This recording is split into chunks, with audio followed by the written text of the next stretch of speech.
tear it apart, use the chopping method that Prabhupada used. Just tear it apart, tear the nonsense apart. And if there are some intelligent people, they will come and they will ask you, what do you mean by this? Please explain more. And then they will understand. And all the other rascals, they will never understand. They will just go into denial.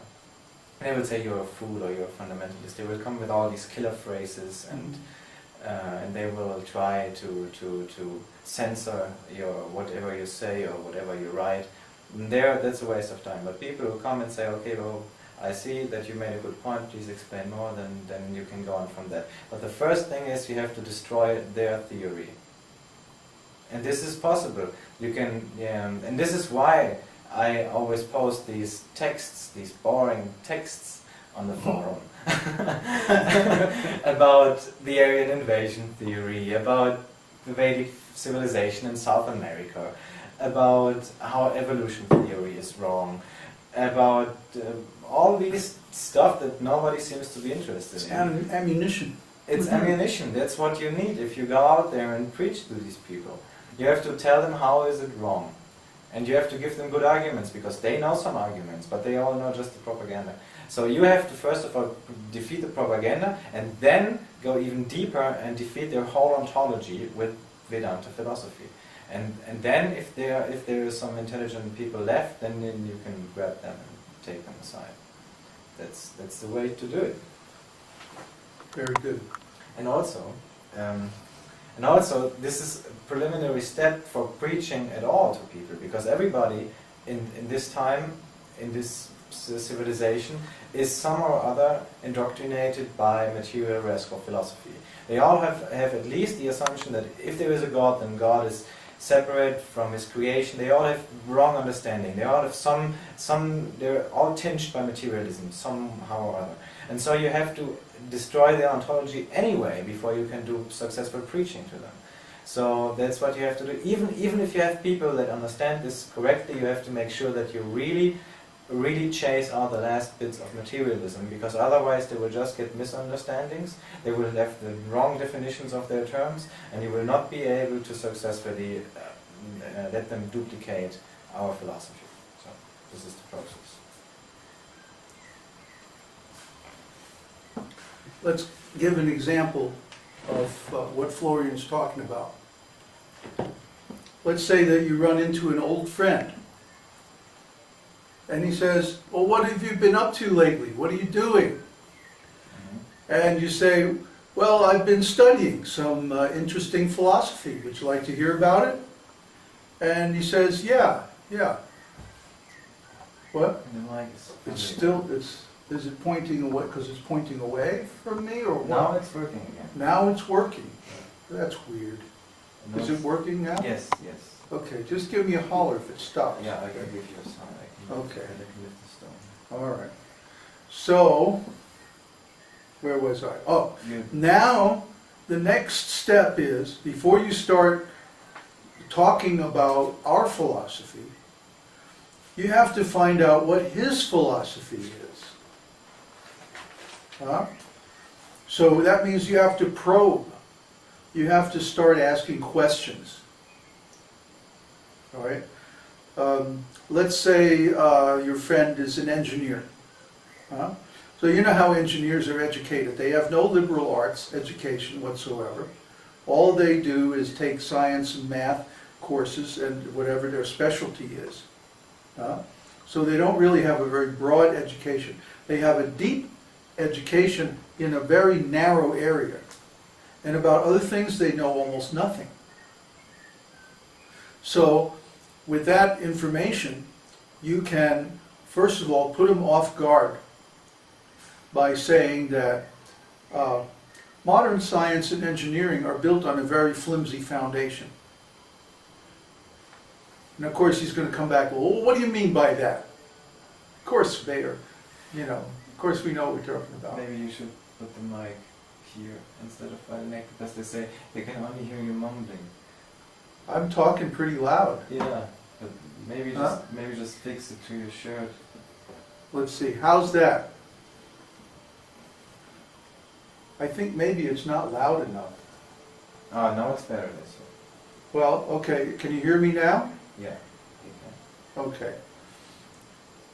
So first of all, you have to say to your friend, knowing that his education is very narrow, that science and engineering today are built on a very shaky foundation. No, it's gone. Oh, gone? No, it's gone. Try turning up. It has nothing to do. What do you mean? It's just the position when I move? That sounds like an intermittent cable. Let's take the other microphone. No, I shipped the other microphone to Uddhava. We'd have to use this microphone.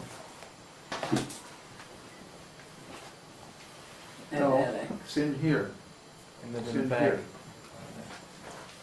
It's in that plastic bag. Cleverly hidden so that you can't see it. Wow. Well, it's a microphone. It's a big microphone.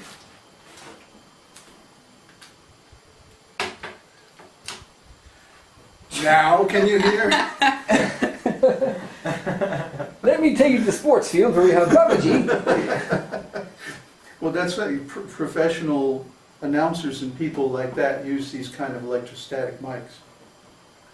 We'll have to troubleshoot this mic. Yeah.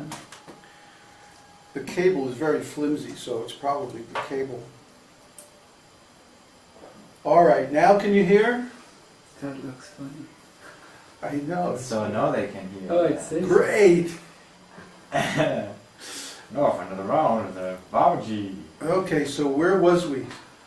Flimsy foundation. Oh, yeah. So you're talking to your friend and you say, you know, modern science and engineering is built on a very flimsy foundation.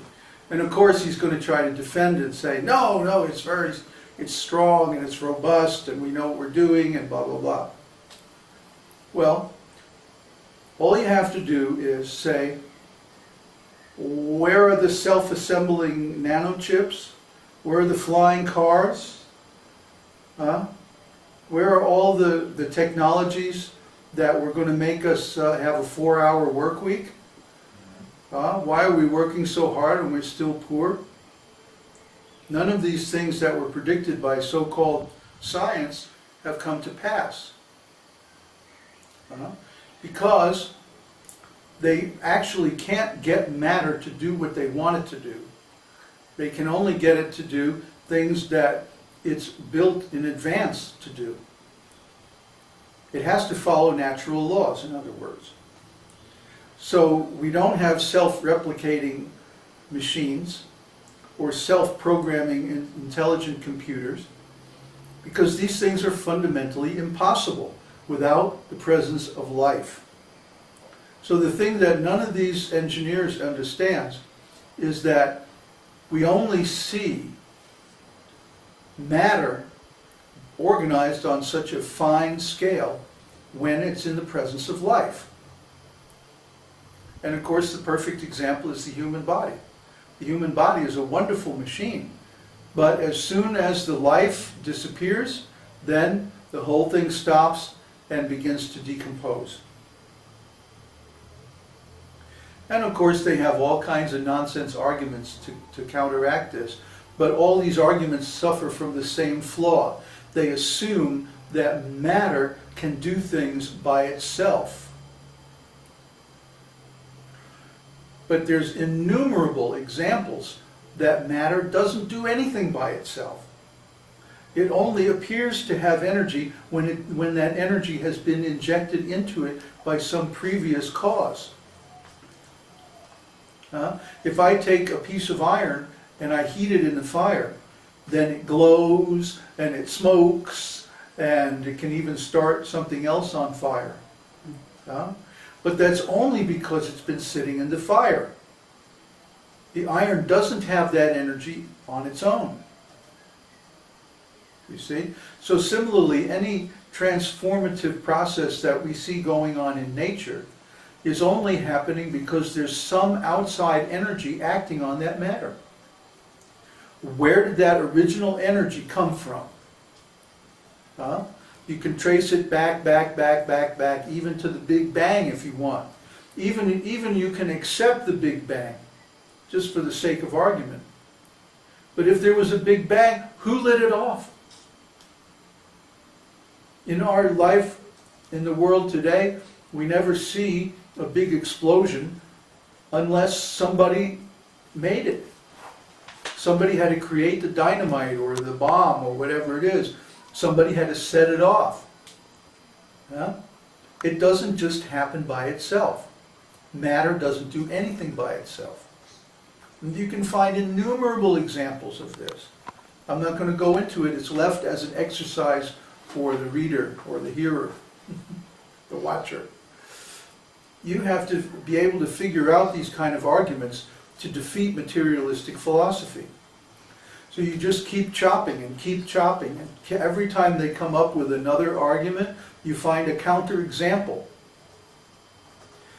And if you're stronger than they are, then you can get to the point where they're finally going to say, well, but if every